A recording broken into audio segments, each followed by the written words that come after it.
La fille, nommée Léa, se retrouva mariée à un riche et puissant homme nommé Antoine, qui ne voyait en elle qu'un objet de plus à ajouter à sa collection de trésors. Contrainte de vivre dans un luxueux château où elle se sentait prisonnière, Léa regrettait chaque jour la décision de sa mère. Cependant, malgré sa condition d'épouse malheureuse, Léa découvrit qu'elle possédait en elle des pouvoirs extraordinaires. Elle était capable de parler aux animaux, de guérir les maux par un simple toucher et même de prédire l'avenir. Petit à petit, elle apprit à maîtriser ses dons et à les utiliser pour aider les plus faibles et les opprimés du royaume.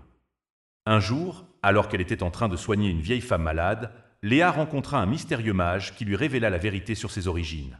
Elle était en réalité la descendante d'une longue lignée de sorcières aux pouvoirs exceptionnels. Il lui apprit qu'elle avait été vendue par sa mère pour cacher ses dons et la protéger des persécutions des chasseurs de sorcières. Désormais consciente de sa véritable nature, Léa décida de se rebeller contre Antoine et sa mère. Avec l'aide du mage et de ses nouveaux amis, elle organisa un plan pour échapper à sa prison dorée et utiliser ses pouvoirs pour rendre justice aux opprimés. Bientôt, le château fut secoué par des phénomènes étranges et des animaux sauvages vinrent à la rescousse de Léa. Les murs du château semblaient trembler sous la puissance des sorts lancés par le mage, tandis que des loups, des aigles et des faucons volaient au-dessus du domaine, prêts à combattre aux côtés de la jeune rebelle. Antoine et sa mère, dépassés par la situation, tentèrent en vain de rétablir l'ordre. Mais la révolte était en marche, et rien ne pouvait désormais arrêter Léa et ses alliés. Ensemble, ils se frayèrent un chemin à travers les gardes du château, utilisant leur pouvoir pour neutraliser toute résistance.